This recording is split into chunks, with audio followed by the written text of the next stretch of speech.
Hey guys, Sam from West Meadow Rabbits, and today I am putting in the automatic watering systems that I talked about in the previous video. They're both being filmed on the same day, so if you haven't seen that video, I'd go check that out. Kind of explains my rationale for why I ended up going with these systems, even though I was kind of skeptical for a long time.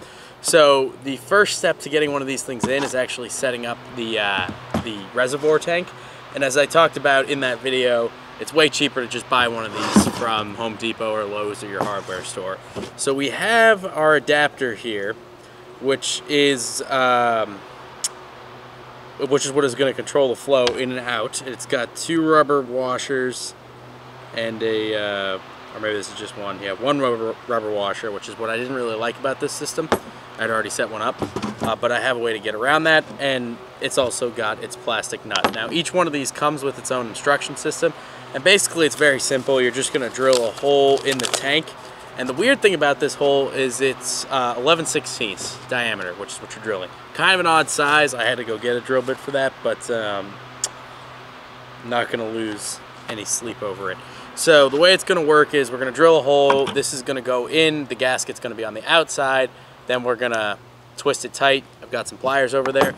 And what I'm going to do, because I really don't like this gasket or the seal all that much, is I've got some silicone here like you would use in your bathroom that I'm going to seal the inside and the outside with just to be safe. So first things first, let's go ahead and drill a hole. Now it says you want to do this up 3/4 from the bottom, which makes sense. You want it as close to the bottom as you can because it's gravity fed. Closer to the bottom, the better pressure you're going to get. So we'll go ahead and drill.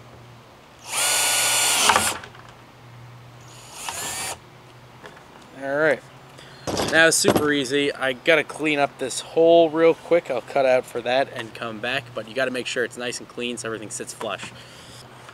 Alright, now that I've got my hole nice and clean, I'm just gonna go ahead and pop the thing in there. Just right about where we want it to be. And I'm gonna go ahead and start twisting this guy shut. Just to finish off the last bit, you could technically hand tighten it, but I'm going to use my pliers here, or channel locks more specifically. Now the main thing I don't like about this system, and you may be able to see it here, is the gasket itself is kind of being pushed completely out by the nut. So I don't really think that gives it a 100% seal, at least not a durable one. So I'm going to go ahead and throw some silicone around this to make sure it's sealed perfectly. Now I'm only doing 2, so I didn't buy the caulking gun version of this, which probably would have made this a little easier rather than using this little tube. So if you're going to do a bunch or you have some already open, I'd probably recommend that route. This thing does not give you a good read. Now, I'm no plumber, and that seal's certainly nothing to write home about, but it should last for a long time. I'm going to let this one cure, do the second barrel, and then I'll pick back up inside the shed, putting it actually together. Okay, so the first thing to do when placing your water is to make sure that, number 1, you have access to the top so you can fill it up, so I can sneak a hose up there. Number 2, you want it above the cages it's going to be watering. So this is going to make sure you have good water pressure. The higher it is above the cages, the more water pressure you're going to have. You also want to bear in mind, though, you don't want the hoses too long, because the longer the hoses are, the more water that's going to be sitting in them, which can, be a problem, especially if it starts to stagnate. But we're not going to have that issue here because we're going to have 4 cages with bucks will be on this side, but 2 does that produce pretty good sized litters will be on the other. And essentially going to see how easy this is. The hose is going to come out of there, it's going to split. 2 are going to come down here and feed these 2. 1 is going to sneak across and feed these 2. So without further ado, let me show you how to do it. Okay, so this little tip right here is really easy. It's, again, a slide on, and it's got multiple grooves in it to really grab the hose. So you're just going to press that in as far as you can get it to go. You should basically be able to get it to go right up to there, and then that's that. So then what we're going to do is we're going to have this hose split. So our first split is actually going to be, let's say, yeah, right here should do it. Now obviously there's, again, appropriate tools for the job, but a wire cutter will work just as fine. Now hold on one sec. And the great thing about a system like this is you can totally customize it based on the parts you have. So I'm going to use my little T-splitter here. One side is going to go into the main line, obviously. Now, you don't have to go absolutely crazy, so that's about as far as that one's going to go. Okay, so after I've got that guy hooked up, I'm now going to take my main bunch of hose and pop that guy on there.